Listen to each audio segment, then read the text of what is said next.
Esta es la cuarta señal que Juan define en este evangelio. Esta cuarta señal del milagro de la multiplicación de los panes y de los peces también. Esta fue una señal pública. No fue una señal como veremos luego la quinta señal, que es una señal exclusiva que hace el Señor solo con sus discípulos en la oscuridad de una noche en el mar.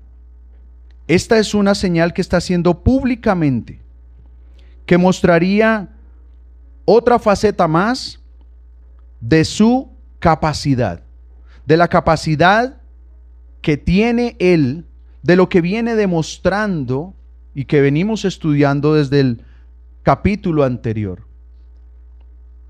Es una señal que sabemos que también traería controversias. Recordemos que las controversias comenzaron desde que habló con aquel paralítico y le dijo: levántate, toma tu lecho y anda. Y desde ahí el Señor comienza, y luego vimos los testimonios que lo definen en su persona, en sus palabras, en sus hechos, como el Salvador, como el Mesías. Pero esto no iba a parar ahí, definitivamente no iba a parar ahí. Iba a continuar la controversia, porque muchos no iban a aceptar tan fácilmente estas verdades. Entonces estas controversias iban a ser cada vez más fuertes, cada vez más fuertes. La multiplicación de los panes y los peces. En el versículo 1 dice: después de esto, Jesús fue al otro lado del mar de Galilea, el de Tiberías. ¿Y de qué está hablando aquí Juan? ¿Por qué nombra esto? Esto es muy importante. Recordemos que Juan fue un testigo ocular de todo lo que él escribió. Él no fue un historiador que recopiló información. Él habla con conocimiento de causa de todo esto. Y él dice que el Señor viene ¿desde dónde? Cuando llegó allí al lugar de el estanque de Betesda, en Jerusalén. Él viene desde Jerusalén. Y ya termina allí la discusión y sus testimonios y se traslada. Los otros evangelios definen cómo fue esto.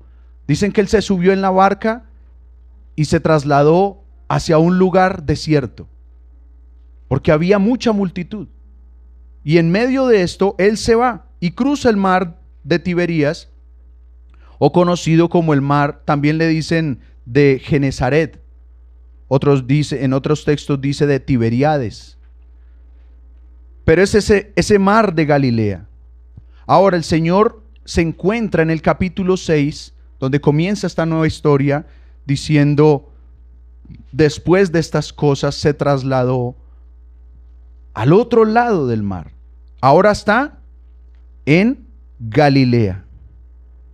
El Señor estaba en un lugar diferente, pero su misión sigue siendo la misma. ¿Qué tiempo estaba ocurriendo allí? Se estaba acercando el invierno. Era un tiempo de primavera. Era un tiempo bueno. No solo el lugar era hermoso, sino que era uno de los climas más agradables. Ya se acercaba nuevamente el invierno, el verano.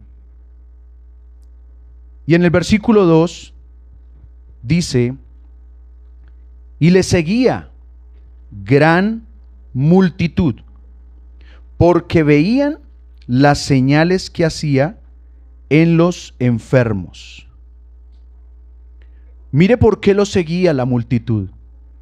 Es cierto que nuestro Señor muestra su misericordia. Él veía a los enfermos y los sanaba. Él se dedicaba a hacer todo esto todo el tiempo.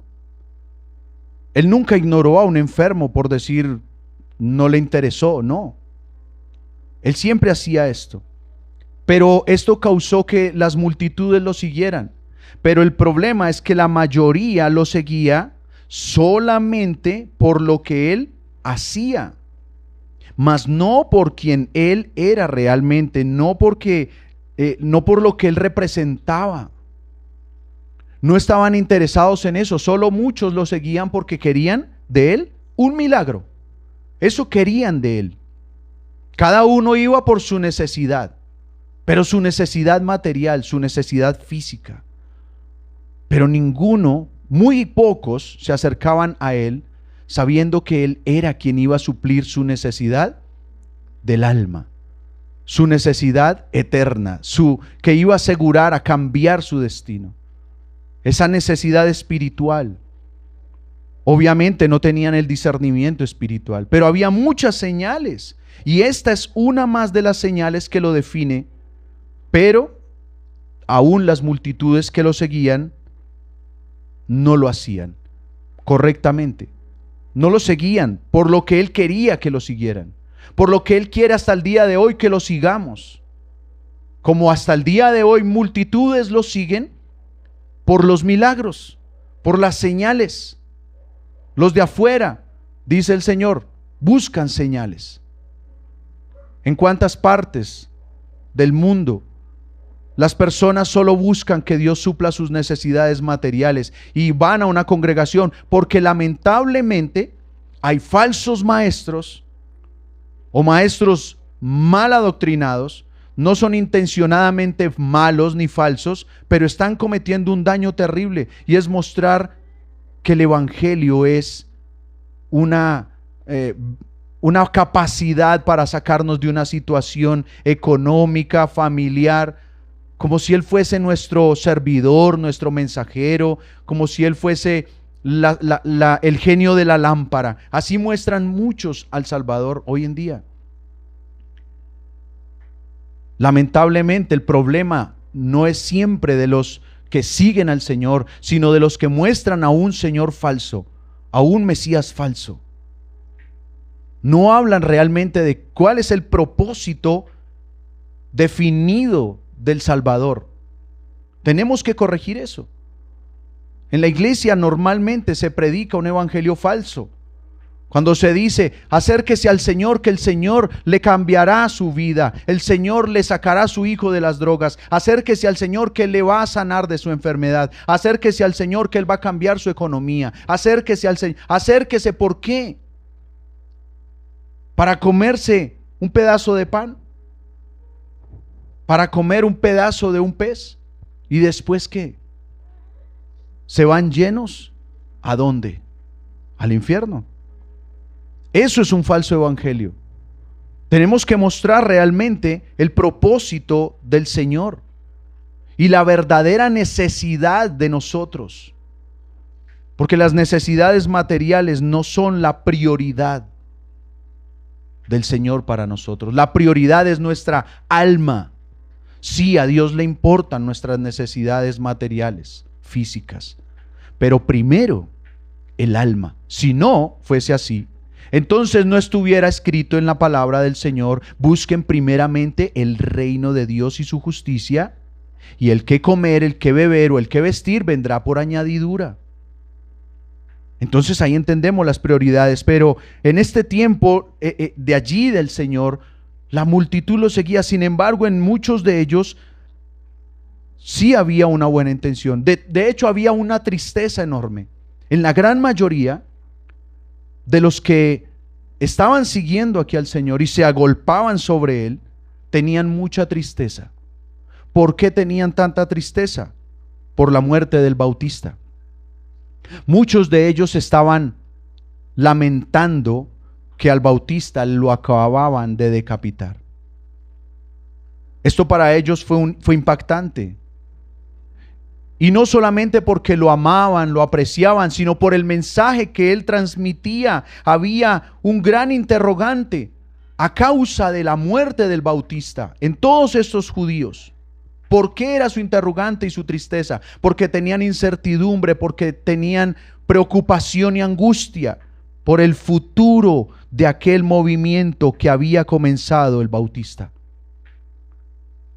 El Bautista empezó a hablar del reino de los cielos. Comenzó a hablar de la cercanía de Dios a la tierra, a la humanidad. Y muchos lo estaban siguiendo a él, y muchos estaban deseosos de ver al Mesías, porque él decía: ya se acerca, ya está entre nosotros. Y muere. Entonces, ¿quién les iba a mostrar ahora a ese Mesías? ¿Quién los iba a guiar? Y ellos decían: bueno, entonces no sabemos si realmente ese Jesús que estamos viendo, que hace tantas señales, es la continuación de aquel movimiento. Si realmente este Jesús es o no el Mesías. Ellos tenían una preocupación muy grande por eso. Y cuando el Señor ve aquella multitud, ¿qué hizo?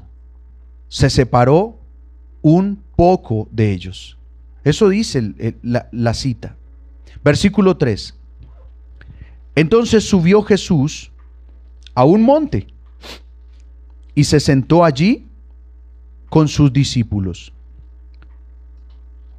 Y estaba cerca la Pascua, la fiesta de los judíos. Ya comenzaban las caravanas de judíos. Ya era el tiempo cuando ellos comenzaron y viajaban hacia el sur. Se acercaba la Pascua, ya venían las multitudes, y muy seguramente de todas esas multitudes que salían de las ciudades en grupos muy grandes a trasladarse a celebrar la Pascua, sabían quién era Jesús, y al encontrarlo, al enterarse dónde estaba, lo empezaron a seguir. Los otros evangelios nos narran con más detalle este tema de cómo se acercaban de uno y otro lugar hacia donde él estaba. Lo seguían, querían estar allí. ¿Por qué? Por lo mismo, por las señales. Versículo 5. Cuando alzó Jesús los ojos y vio que había venido a él gran multitud, dijo a Felipe: ¿de dónde compraremos pan para que coman estos? Pero esto decía para probarle, porque él sabía lo que había de hacer. Qué destreza la del Señor, una destreza intelectual, como le hace esta pregunta a Felipe.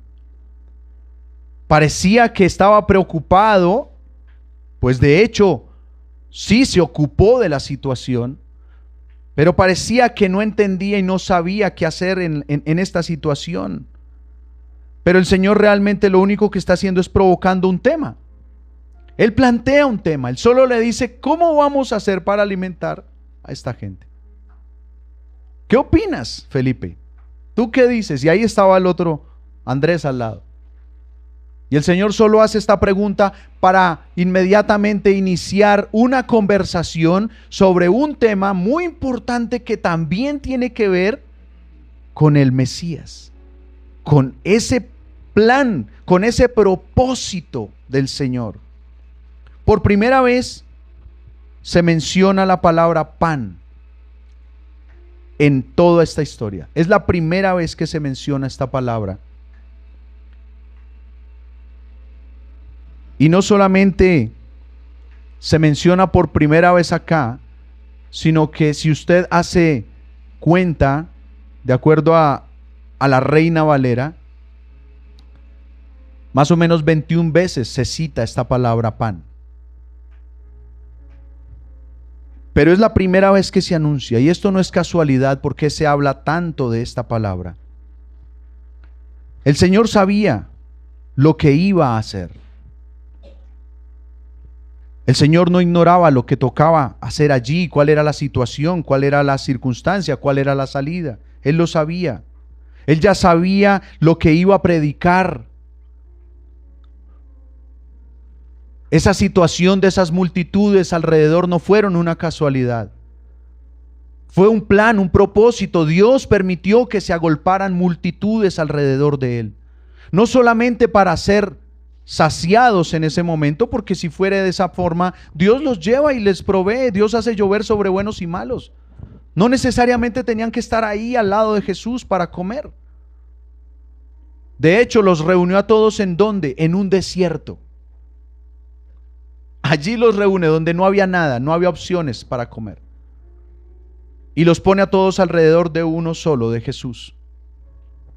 Tenía un plan, tenía un propósito. Cada vez que reúne a muchas personas y ponía al Señor Jesús, allí había algo grandioso, para que todos fueran testigos de quién es Él. Este texto ha sido predicado muchísimas veces y he escuchado innumerables sermones sobre este tema de el milagro de los panes, la multiplicación, la alimentación de los 5,000, y lo usan muchísimo para hablarle a las personas de una falsa esperanza. Y empiezan a decirles que Dios le va a multiplicar su dinero como le multiplicó los panes y los peces a todas estas personas. Y que les va a multiplicar incluso en sus iglesias, y que así como multiplicó los panes y los peces, entonces también íbamos a crecer, y amén, y señales, cosas materiales, cosas terrenales, desenfocados igual que los que seguían al Señor, igual.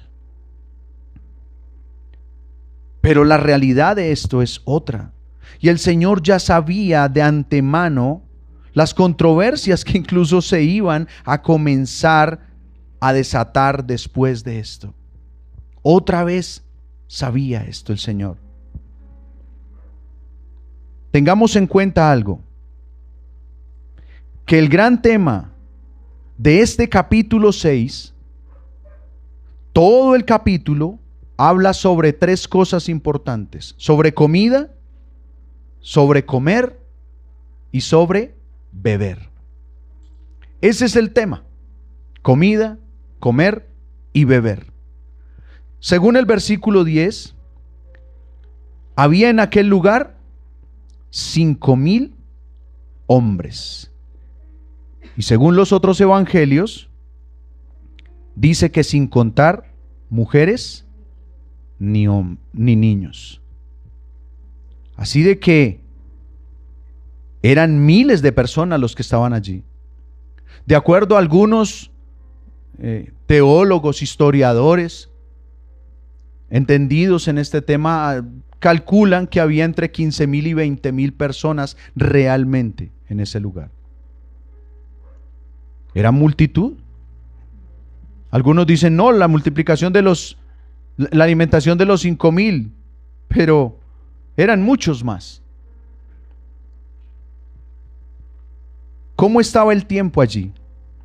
Estaba cayendo la tarde. Si ustedes miran el Evangelio de Mateo y Lucas también, narran que ya oscurecía, que ya se estaba acabando el día, ya estaba acabándose la tarde, estaba llegando la hora de irse a sus casas.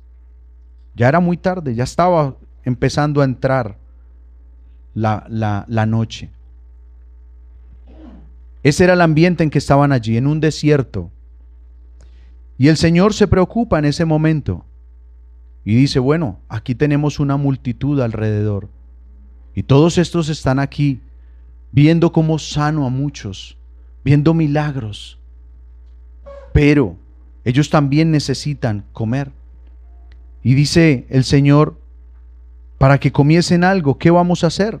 Y por eso le pregunta a Felipe: ¿de dónde compraremos? ¿De dónde compraremos comida para todos estos? Y mire la pregunta, lo que responde Felipe. Felipe habla de acuerdo a su capacidad. Versículo 7. Felipe le respondió: 200 denarios de pan no bastarían para que cada uno de estos tomase un poco. En pocas palabras, no nos va a alcanzar la plata. No alcanzaría para eso, no alcanzaría para alimentar a toda esa gente. Obviamente, el Señor solamente quería comprobar la incapacidad humana en ellos, no Él. O sea, Él quería que ellos comprobaran su incapacidad. Él quería que se encontraran en ese sentido de impotencia, en esa frustración. Porque es necesario humillar el ego de los hombres. Es necesario humillar y derribar la falsa seguridad de las riquezas de la gente. El engaño de las riquezas. Muchos se sienten estables y sienten seguridad, paz, porque tienen un buen sueldo, porque tienen una estabilidad económica, porque tienen algo materialmente. Y se sienten muy seguros. Pero hay un momento donde dicen, ni esto me alcanza. Dios permite momentos así, donde por más que usted tenga seguridad económica, material, hay un punto donde usted dice, esto no me va a alcanzar. Algunos se sienten muy seguros en familia y muy uniditos y les importa 5 los demás, porque se sienten muy seguros, solo ellos. Pero Dios permite que haya un momento donde dicen, necesitamos de algo más. No es suficiente, no basta estar así unidos. La necesidad se sale de nuestro alcance y la solución no está ahí. No está ahí. Eso fue lo que el Señor le hizo entender a Felipe allí. Que ellos estaban en una situación mucho más allá de esa situación. Él hacía todo esto solamente como un pretexto. ¿Para qué? Para marcar un tema específico. Él va a suplir una necesidad. Ahí se necesita de un milagro. Ese momento donde el hombre es incapaz, hasta donde llegan las fuerzas humanas, hasta donde llega el alcance humano, hasta donde puede llegar la sabiduría, hasta donde pueda llegar el ego del hombre, el orgullo. Dios permite que la situación pase de ahí y el hombre se frustre.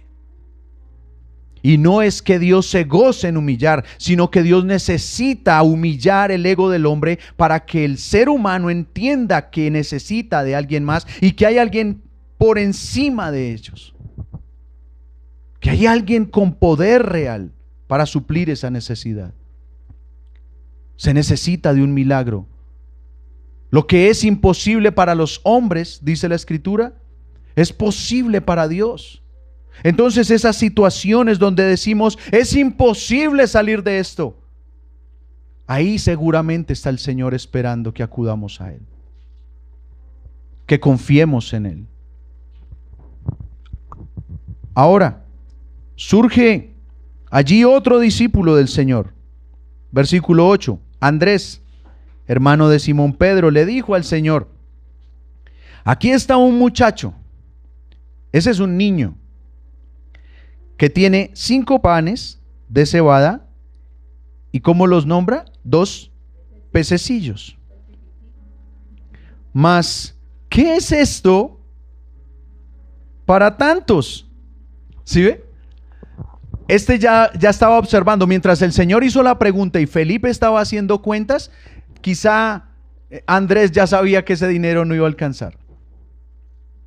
Y se queda mirando quién tiene algo para que repartamos. Y solo ve al niño con sus 5 panes y con 2 pececillos. Y dice uno, oiga, pero este sí, ya pensó en quitarle el pan y los peces, el alimento al niño para repartirlo entre todos. Él solo lo vio como una opción, pero estaba diciendo exageradamente, porque cualquier persona con 3 dedos de frente sabe que eso no va a alcanzar sino apenas para el mismo niño. A mucho para su familia, pero no para 20,000 personas. Él lo que está diciendo con esas palabras es absolutamente imposible. O sea, aquí no hay solución, no hay nada que hacer. O los despedimos ya, o ¿qué hacemos? No hay otra opción. No los podemos seguir reteniendo acá. Ahora, el pan de cebada es el pan de los pobres. El pan de cebada es eso. Por eso lo especifica Juan. Y Felipe lo dice, Andrés, es un pan de cebada el que está allí. No es un pan selecto. Era un pan de muy baja calidad. Y cuando se habla de los pececillos, según el griego, son peces muy pequeñitos. No es que esté hablando cariñosamente, con diminutivo, 2 pececillos. No, es que está diciendo, son bien, bien pequeñitos esos pescados. ¿Y cómo se conservaban esos pescados pequeñitos? Con sal. O sea que esos peces que llevaba el niño, ¿cuántos eran? 2. Pequeñitos y salados. Y estaban en un desierto. ¿Y cómo alimentaban tanta gente con esto? Eran muy pequeños y muy secos, porque eso hacía la sal. Los secaba inmediatamente. Además, igualmente, pensaba que no era suficiente esto. Entonces en el versículo 10, dice allí la lectura, entonces Jesús dijo, haced recostar la gente. Y había mucha hierba en aquel lugar. Se recostaron como en número de 5,000. Mire que este versículo nos define claramente que Juan sí fue testigo ocular. Es un detalle muy específico, como para que simplemente le hubiesen contado la historia. Él está hablando de cómo estaba el aspecto del lugar. Y el Señor dice hacer recostar a la gente. Ellos pensando en despídalos, saquémoslos de aquí, digámosles ya, no más, se acabó. Váyanse rápido a sus aldeas, a sus ciudades, busquen de comer y busquen dónde descansar, porque acá ya no hay provisión. Pero el Señor le dice, no, dígales que vayan y se recuesten. ¿Dónde? Dice que había mucha hierba. Por el clima que había, obviamente, estaban los pastos muy hermosos. Y ese lugar era propicio para eso. Según Marcos y según Lucas, dicen que fueron organizados en grupos de 100 y de 50. Estos dos evangelistas escriben de esa manera, que fueron organizadamente por grupos. ¿Para qué? Pues para entregar más fácilmente el alimento. El Señor ya sabía, Él ya tenía planificado. ¿Para qué? Dice, háganlos recostar en grupos de 100 y de 50. ¿Para bostezar? ¿Para quejarse? ¿Para llorar? ¿Para aguantar? No, pues simplemente cada uno siéntese donde está. Pero es que el Señor los hace organizar porque Él tenía claro lo que iba a hacer allí. Recordemos que eran miles de personas, no eran unos pocos. Y también era necesario saber repartir. Dios es un Dios de orden, no de confusión. Él no iba a lanzar todo para que todos cogieran y se amotinaran y se hicieran daño. No, Él ya tenía todo calculado. Versículos 11 y 12. Y tomó Jesús aquellos panes, y habiendo dado gracias, los repartió entre los discípulos, y los discípulos entre los que estaban recostados. Asimismo de los peces, cuanto querían. Y cuando se hubieron saciado, dijo a sus discípulos, recoged los pedazos que sobraron para que no se pierda nada. Esto nos recuerda muchísimo un milagro como el que ocurrió con Elías. El profeta Elías llega a la casa de una viuda en Sarepta y allí le dice a aquella mujer que le dé de comer. Y esta mujer ya estaba a punto de morir. Recuerdan que su fe no le daba para más. Ella decía, ya estamos, solo me queda un poquito de harina y un poquito de aceite. Prepararemos nuestro último pan y moriremos. No hay más. Entonces es cuando Elías le dice, pues prepáremelo a mí. Y hubo un milagro allí, muy especial, y es que nunca volvió a escasear ni la harina ni el aceite. No volvieron a escasear. Hubo en abundancia allí No se acababa la provisión, por más que consumieron, por más que se saciaron, el Señor seguía dando y dando y dando, porque creyeron en Él. Es ese recordatorio de aquel milagro. Y allí en el desierto sucede algo maravilloso. Allí con el Señor Jesús sucede algo muy especial. Note que dice que Él tomó esos panes y se los repartió a sus discípulos. Pero Él no se fue a repartirle a la multitud. Le dijo a sus discípulos: ahora ustedes cojan de lo que yo les di y denles a todos los demás. ¿Esto a qué se nos parece? Este pan a mí me recuerda algo importante. Lo que celebramos cada primer día de la semana. La ordenanza de nuestro Salvador en la cena del Señor. Aquel pan que Él un día lo partió y lo repartió entre sus discípulos. Lo dice Pablo allí en 1 Corintios 11. Lo repartió a sus discípulos y les dijo: tomen, coman de esto. Pero luego los comisiona para que lleven ese mensaje a todas las naciones. Porque ya sabemos hacia dónde se dirige el Señor con el tema de ese pan. Él es el pan que descendió del cielo. Él no es el maná que comieron los antiguos y murieron. Él es un pan que da vida y vida eterna. Él es un pan que no perece.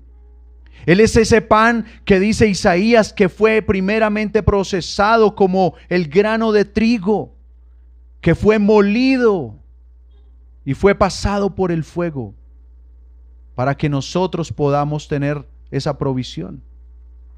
De ese pan que Él repartió y se lo dio a sus discípulos para que luego ellos lo repartan con los demás. Habla de ese mensaje de salvación, pero no del milagro, sino de quien hizo el milagro. En ese momento de la multiplicación, claro, los apóstoles, los discípulos se van y reparten allí entre la multitud. Pero esto ya nos está dejando a nosotros una enseñanza. No esperemos a que el Señor venga y nos multiplique el pan en la mesa para que vayamos y se lo llevemos a otros multiplicado. Porque ¿qué más quisieran muchos que me oyen? Que yo les diga la gran mentira que el Señor les va a multiplicar sus finanzas para que le den de comer a los pobres. Eso es no hablando del Señor, sino de la intención de los que quisieran ese milagro. Eso es falso, porque el ojo nunca se sacia. Y usted por eso ve que los ricos son cada vez más ricos. ¿Por qué? Porque nunca le dan a los que necesitan. El que más tiene, más quiere. Si el Señor le multiplicara las riquezas a las personas, se haría cómplice de la avaricia, del deseo de los hombres. Dios no va a hacer eso. El Señor quiere es engrandecerse, glorificarse en medio de nosotros, para que nosotros transmitamos, compartamos el mensaje de su gloria, de su gracia, de su amor, de su poder. Eso es. Y entonces, no comieron con escasez. No faltó absolutamente nada. Alcanzaba para todos. Y todos serían completamente saciados. Y aún así, sobró. Versículo 13. Recogieron pues y llenaron 12 canastas de pedazos que de los 5 panes de cebada sobraron a los que habían comido. Esa palabra cestas en el griego es la palabra konfinoi. Y esa palabra habla de cestas de mimbre. Eso quiere decir realmente que eran cestas de mimbre o esas canastas de mimbre. Son las características de la gente pobre. Eso es lo que representan. No había realmente riqueza, no había un rico entre ellos, todos eran pobres. No había uno solo que tuviera provisión suficiente para los que estaban ahí. Todos eran necesitados. Los peces pequeñitos los tenían los pobres, secos. Los panes de cebada, de mala calidad, de los pobres. Y las canastas, su empaque, de los pobres. ¿Y por qué Dios permitió esta situación así? Porque es la miseria del mundo. Eso representa la miseria del mundo. Esos panes de baja calidad, esos peces pequeñitos y secos, y esas canastas de mimbre representan la miseria de los corazones de los hombres en el mundo. La incalculable necesidad de un Salvador. La mejor ofrenda que podemos dar al Señor es nuestro corazón, nuestra vida entera, entregársela a Él.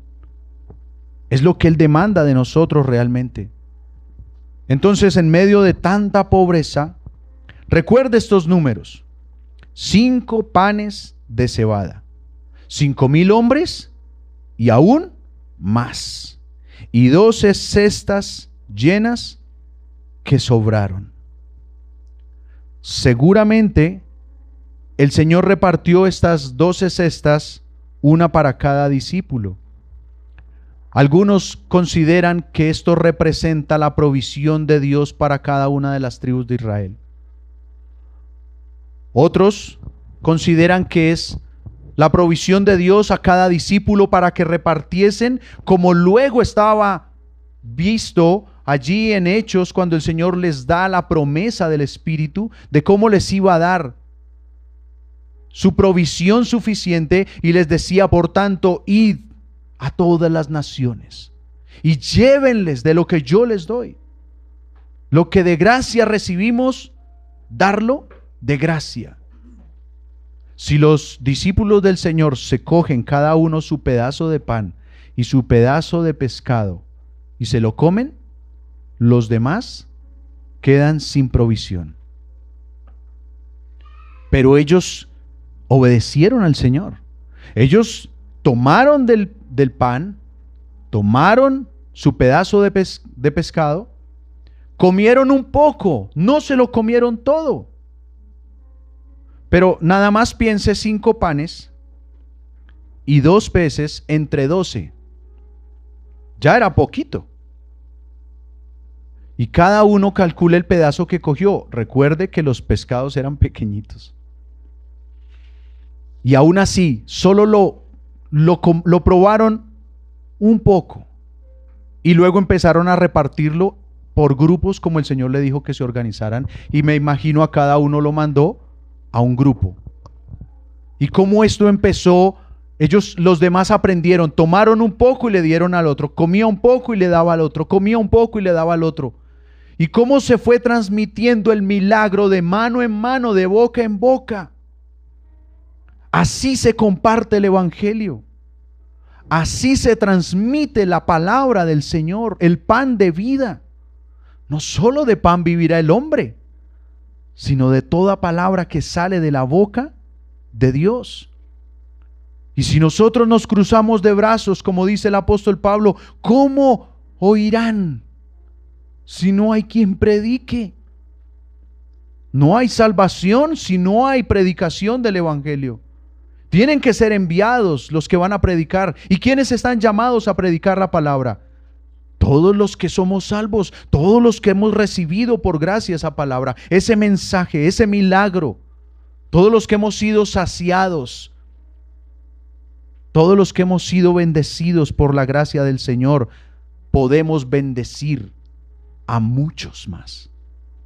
Y no es que nosotros seamos la provisión de los demás, como muchos se han puesto en los púlpitos, como los que suplen la necesidad. No, solamente damos de lo que recibimos, y el que lo recibe se lo da a otro, y ese a otro, y ese a otro.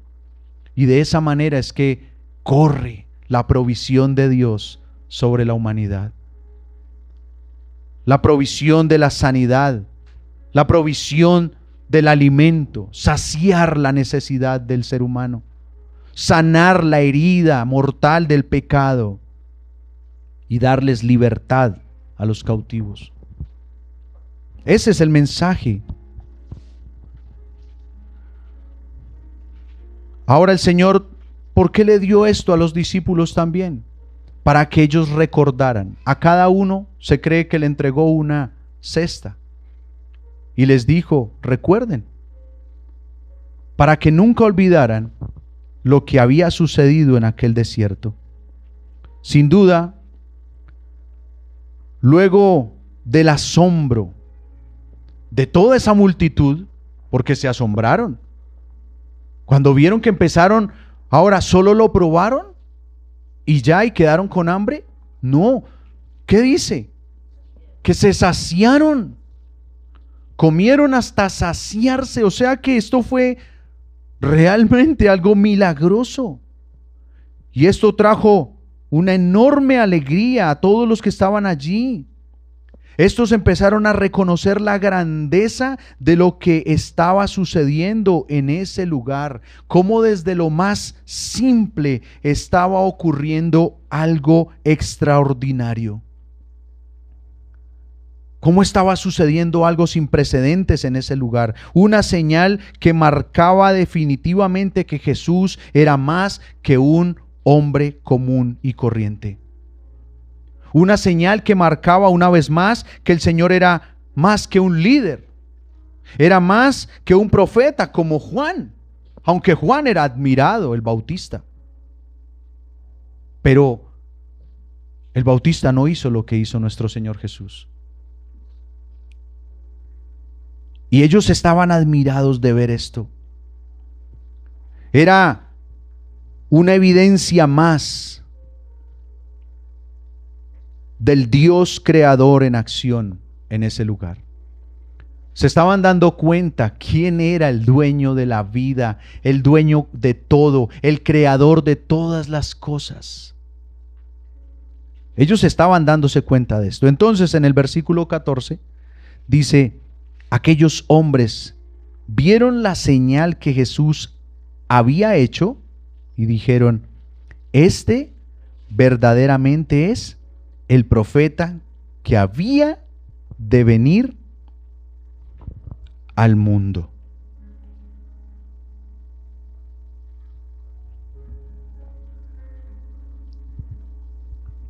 Tengamos en cuenta algo especial. Todos estos que estaban allí eran judíos y conocían perfectamente la ley, conocían las profecías. Y ellos acuden, cuando hacen esta afirmación de ese profeta que había de venir al mundo, están recordando lo escrito en Deuteronomio capítulo 18, desde el versículo 15 al 19. Les voy a leer desde el versículo 18, dice allí, profeta les enviaré de en medio de sus hermanos como tú. Es la promesa que Dios le hace a Moisés. Y pondré mis palabras en su boca, y él les hablará todo lo que yo les mandare. Mas a cualquiera que no oyere mis palabras que él hablare en mi nombre, yo le pediré cuenta. De ese profeta que vendría, es que estos judíos estaban diciendo, definitivamente ese es el profeta que Dios prometió a Moisés que nos traería.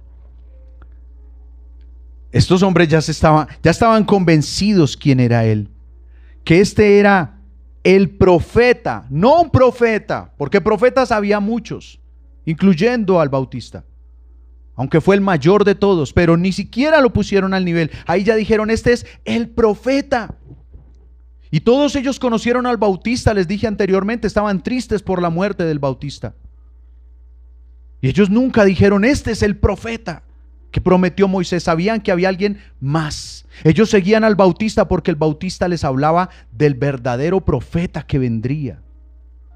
Y ese profeta que vendría, ellos lo reconocerían como el verdadero Mesías. Y ellos emocionados y extasiados estaban allí seguramente cantando, como usted recuerda más adelante que empiezan cuando él llega a Jerusalén y todos cantan Hosana, Hosana, y lo alababan.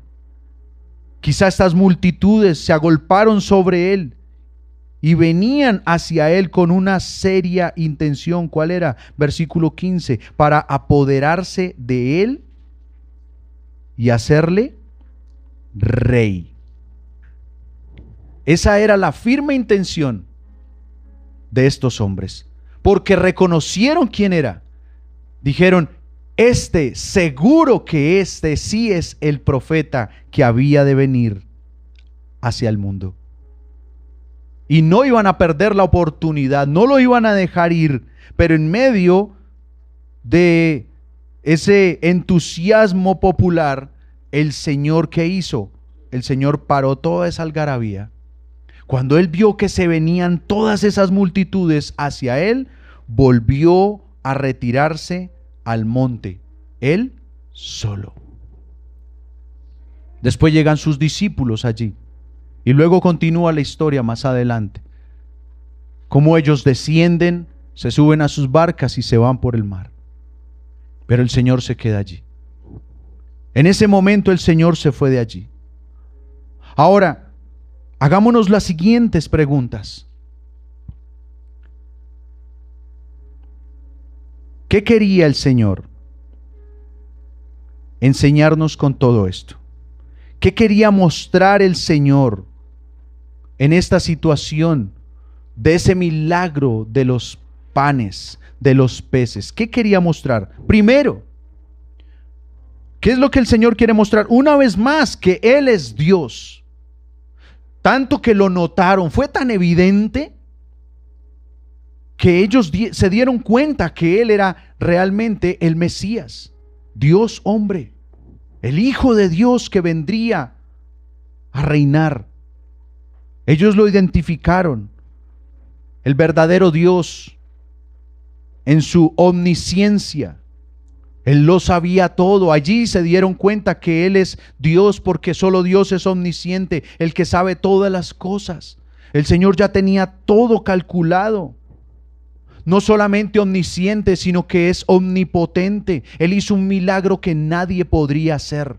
Él hizo lo que nadie fue capaz de hacer. Él permitió la imposibilidad, la frustración de los hombres, y allí se glorificó. Y de una forma tan sencilla, ¿qué hizo el Señor? Tomó los panes, le dio gracias a Dios y los repartió. Le dijo a sus discípulos, tome, coja cada uno un pedazo. Lo partió en partes iguales. ¿Él comió? La gran pregunta. ¿Él comió de ahí? Él no comió de ahí. Todos recibieron de Él. Él tomó los panes, los peces, y se los dio a sus discípulos y les dijo, coman y repartan ustedes a los demás. Eso nos da a entender algo. Él es la fuente. Por esa razón es que sabemos que el propósito y el objetivo no era saciarles el hambre física. Era mostrar, era dar una evidencia de quién es Él. Porque si el tema fuera realmente de comer, de hambre, pues Él come también. Es más, allí no había un problema de desesperación por comer y que las personas estuviesen allí simplemente desesperadas y peleando y exigiendo. No, porque no estaban contra su voluntad. El Señor solo aprovechó que habían multitudes y dijo, ¿qué hacemos para darles de comer? Solo se le vino esa idea a la cabeza. Y ahí es cuando comienza la evidencia de que el hombre es incapaz de suplir sus propias necesidades, tanto materiales como cuanto más las espirituales. Es Dios el que suple todo. Es Dios el dador de la vida. Es Dios el creador del universo. Es Dios quien hizo todas las cosas para bendecir nuestras vidas. Entonces Él muestra su poder omnipotente allí. Dios también muestra allí, el Señor Jesucristo con esto nos demuestra que es el Dios de toda gracia. Mire que el Señor no dijo, denle solo a los que crean. Denle solamente a los que, pregúntenle a los que tienen hambre, denles. No, Él dijo, repártanles a todos. Esa es la gracia. Donde hay necesidad, allí suplió. Solo era una muestra de su gracia inmensa.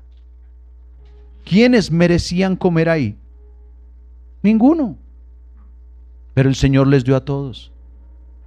Les mostró su abundancia, les mostró su generosidad. Como está escrito, donde abunda el pecado, sobreabundará la gracia. La necesidad del hombre por la salvación es muy grande. Y sobreabunda la gracia de Dios para suplir la necesidad de un Salvador a todos. No hay uno solo que no pueda tener acceso a esa gracia. Solo se requiere de algo, un acto de fe. Así como todos estos recibieron, alguno pudo decir, no, gracias, no quiero. No me gusta el pan, y menos ese pan barato. No me gusta ese pez, muy pequeño y muy salado. A muchos no les gusta el evangelio y dicen, no, gracias, paso. A muchos no les gusta el pan de vida. No les gusta que les prediquen la palabra de Dios y dicen, no quiero. Por esa razón, por gracia somos salvos por medio de la fe. La fe es esa obra donde el hombre recibe el don de Dios. No es que Dios se lo impone, no es que le coloca simplemente la salvación y ya. No, el hombre necesita recibir, aceptar la dádiva de Dios. Entonces es el Dios de toda gracia. Se muestra como un Dios compasivo y se muestra como un Dios misericordioso porque les permitió darse cuenta de su condición miserable. La condición del ser humano es una miseria total, es una incapacidad para salir adelante en la vida absoluta, es una incapacidad para tener vida eterna absoluta. Y Dios tiene el poder para suplir esa necesidad. Dios tiene el poder para hacer ese milagro de saciar el hambre, incluso de saciar la sed. Tiene el poder para transformar nuestras vidas para siempre. Y lo segundo que nos deja esta enseñanza es que Dios puede usar y quiere usar vidas para su gloria, no para nuestra gloria. Él quiere y puede usar nuestras vidas para su gloria. El Señor Jesús no necesitaba de nadie para hacer ese milagro. Él había podido repartir allí todo con facilidad. Él podía distribuir ese alimento, podía hacer, es más, que las personas simplemente no sintieran hambre, ya, eso es todo. Él podía poner en la mano de cada uno una canasta llena de panes, llena de peces. Pero Él no lo quiso hacer así. Él quiso darle de primera mano a sus discípulos y que ellos fuesen el medio a través del cual el resto de la humanidad recibiera esa bendición. Él podía alimentar la multitud, pero de una forma sobrenatural. Sin embargo, ¿qué hizo? Dios suele, como hasta el día de hoy, usar medios humanos, débiles, frágiles, para hacer su obra. ¿Quién de nosotros se puede jactar de hacer la obra de Dios? El apóstol Pablo dice, yo no tengo de qué gloriarme más que de Cristo. El que se gloríe, gloríese en el Señor y en el poder de su fuerza. Si predico el evangelio, no tengo de qué gloriarme, más bien ay de mí si no anuncio el evangelio. Miremos ejemplos que Dios usó. Moisés, un hombre completamente roto, un hombre completamente incapaz de hacer lo que hizo. Un hombre, un ser humano común y corriente. El Señor lo amansó durante 40 años. Lo sacó de su comodidad, de su seguridad, de su poderío humano y lo llevó 40 años y lo convirtió en el hombre más manso, muy manso, más que todos los hombres que había sobre la tierra, dice Números capítulo 12, versículo 3. Era un hombre muy manso, era un hombre que no era capaz de levantar su mano contra nadie, después que lo hizo en un tiempo. Y cuando estaba en esa condición, que uno dice, bueno, este hombre, como dicen coloquialmente, no rompe un plato, lo usa para liberar a un pueblo entero, a millones de personas de la esclavitud de un poderoso tan grande como el faraón. ¿Fue Moisés? ¿O fue Dios a través de Moisés? Y muchos se creen el cuento cuando hay un milagro en la vida de alguien y dice, es que fui yo. Y se goza. No, Dios usa los que menos. Cuando Dios llama, Dios capacita, Él da los dones, Él da los talentos. Él hizo que Moisés orara a Dios y Dios le dijo, ora y yo haré. Dios se glorificará. Si hoy es el momento, gloria a Dios. ¿Tenemos de qué temer? ¿A quién más usó el Señor? A Gedeón. ¿Quién fue Gedeón? Era el hijo menor de la familia menos importante en Manasés. Si usted lo quiere comprobar, Jueces capítulo 6, versículo 15 lo dice.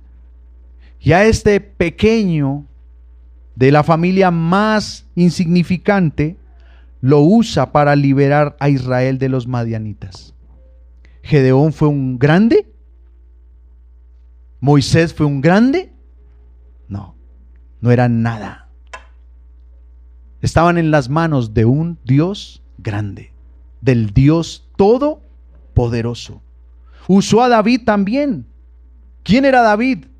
Un pastorcillo. Ahí. Incluso era desconocido para muchos, tanto que su propio padre no lo tuvo en cuenta. Cuando Samuel iba a ungir al rey de Israel, al sucesor de Saúl, ni su propio padre lo tuvo en cuenta. ¿Cómo sería ese de destacado David? No era nadie. Y mire cómo lo usó para matar a Goliat, a un poderoso gigante sobre la tierra. No solo un hombre grande y poderoso, sino un guerrero armado. ¿Y para qué hizo esto el Señor a través de David? Para librar a Israel del sitio que le tenían los filisteos. Usó a eso. Y muchos, ¿cuántos quieren ser como David? Yo no quiero ser como David. Recuerden lo que David hizo. Yo no quiero sufrir lo que sufrió David. No quiero vivir lo que vivió David. David fue David y ya. Y gracias a Dios por lo que hizo en él. Pero Dios usó a David porque quiso. Punto. Pero mire que se centró en las personas menos favorecidas humanamente hablando, con menos posibilidades. Y el apóstol Pablo recuerda a los corintios, orgullosos y arrogantes, por cierto, ¿sí o no? Mire lo que les dice primero a los Corintios capítulo 1, versículo 27.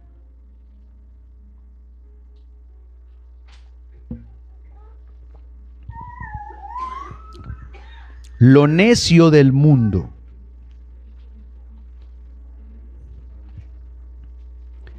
escogió Dios. ¿Qué escogió? Lo necio del mundo, para avergonzar a los sabios. Y lo débil del mundo escogió Dios para avergonzar a lo fuerte. Mis amados, no nos creamos nada. No creamos que somos dignos de nada. Nunca nos gloriemos de lo que Dios puede hacer a través de nosotros, porque es Dios, no somos nosotros. Es por pura gracia y misericordia. Él escoge a quien quiere, y cuando alguno de nosotros decide no servirle, simplemente toma quien Él desee. Él es soberano.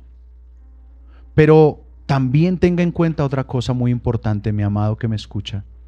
No se sienta desechado, porque Dios no desecha a nadie. De lo vil del mundo, de lo vil, de lo débil, de lo que menos, de lo que el mundo desprecia, donde muchos dicen, no, usted no.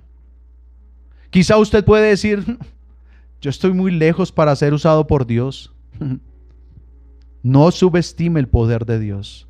Solamente sea sensible al llamado de Dios. No se preocupe por que, ay, Señor, pero es que yo no soy capaz de hacer esto. No, si Dios lo llama, Dios le dará los dones, los talentos, el poder. Él derramará sobre su vida todo lo necesario y todo lo suficiente para que haga su obra. Al contrario, si usted no lo hace, ¡ay de usted! ¡Ay de usted! Si solamente prueba el pan o no lo prueba, se lo come y se come el pez y no le da a otros. Maldito el que indolentemente haga la obra del Señor. Cuidado. Aprendamos de la palabra. Este milagro Dios lo hizo allí. Y sus discípulos vieron la gloria de Dios porque fueron obedientes.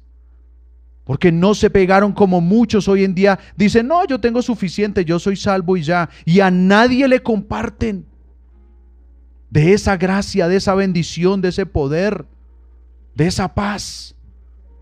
A nadie le hablan de esa libertad, a nadie le dan la llave para que se abran las cadenas que lo atan. A nadie le abren las puertas para entrar en el reino. Le cierran las puertas a la gente. No permita eso. Que este sea un llamado de Dios para que entendamos que el pan de vida nos ha sido dado. Dios nos ha saciado e hizo un milagro. Estamos entre la multitud que Dios alimentó, pero ese mensaje siguió corriendo hasta el día de hoy. No se calle. Dios lo puede usar a usted. Vuelvo y le digo, no se sienta menos, tampoco se sienta más.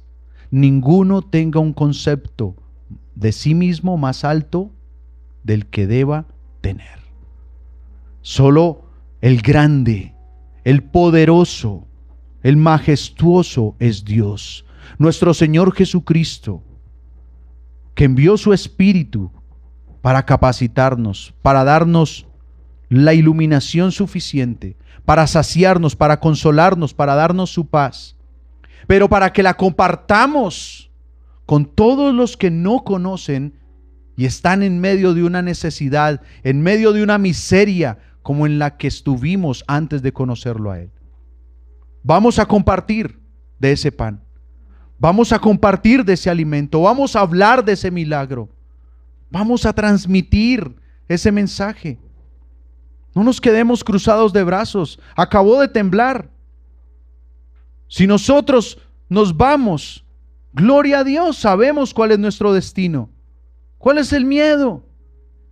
A no ser que usted no se haya arrepentido con razón, usted se puede morir más del susto antes que el temblor lo mate. Porque quizás sabe para dónde va, y si el Señor permitió esto, para que alguno reflexione y diga, ¿a dónde me iré en este momento si tú me llamas, Señor? Pues arrepiéntase de sus pecados. Porque ese pan, hoy Dios también se lo quiere dar a usted. Dios también le quiere dar de su gracia. Arrepiéntase y crea en Jesucristo de aquí en adelante hasta que Él lo llame a su presencia. Amén.